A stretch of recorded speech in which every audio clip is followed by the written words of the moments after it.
exercise is going to be a hamstring exercise. So I'm going to have you, Jared, sit in front of the machine and move a little bit further away from the machine. Okay. Now this is actually going to be level 1. Okay. Now on level 1, there's a couple of things I want to say. The straighter the legs, the more you're going to get the hamstrings.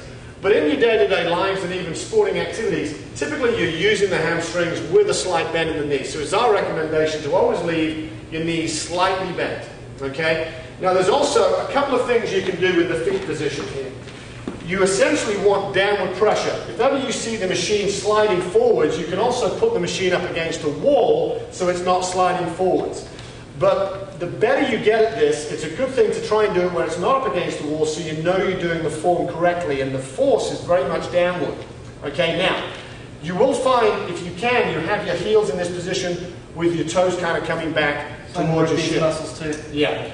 If you find that difficult, you can also take the foot and place it like that, okay? And do it in that position. So if you find that easier, you can certainly try that. But I would like people to eventually build to this position where they're not sliding forward on the pedal. So if you place your foot there, it stays in that position.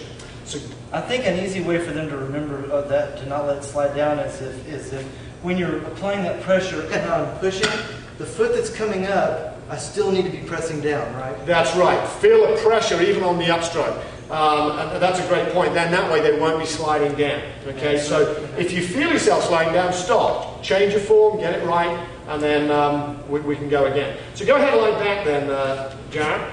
Okay, so this is level 1. Okay?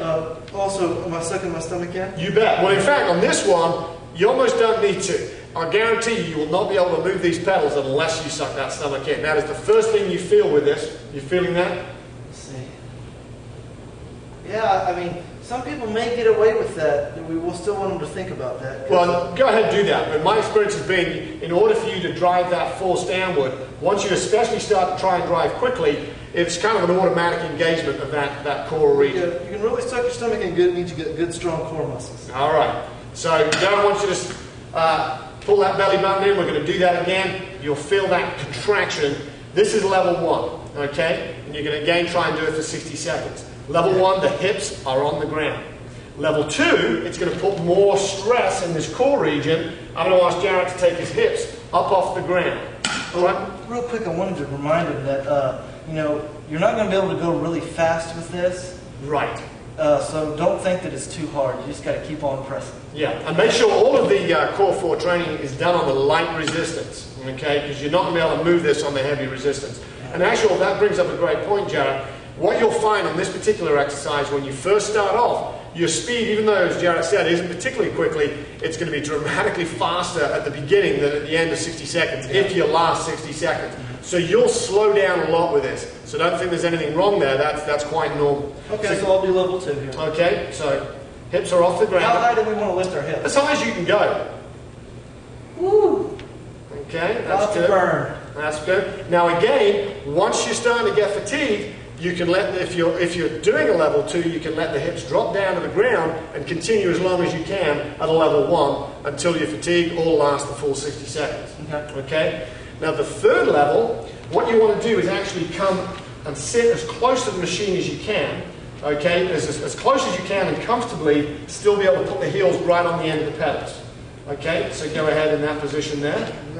Okay? Now when you come close to the machine, now when I ask Jared to pick his hips up, we're in more of what we call a bridge position. Some of you may have seen this exercise done on stability balls. Okay? I'm going to wait till we're ready to go. Okay, because it's a lot more challenging on the core. But the other big thing about this exercise, as well as being a more challenging level, it also activates your gluteal muscles, okay? Everyone's always wanting to get a nice shape there. So this does this very, very well. The reason is by getting close to the machine with more extension in that bridge position, you actually end up getting more hip extension. Okay, so that's what activates that muscle there. How do I want my toes? Curled to me? Again, same as before, I like those toes to be pulled towards the shin, what we call dorsiflexion. So go ahead, hands down on the ground, bridging up, and as you get fatigued, there's a tendency for the hips to want to drop. So and you can even, if you want to cue yourself to see if your glutes are flexing, I can feel it. Yep, absolutely. Yep.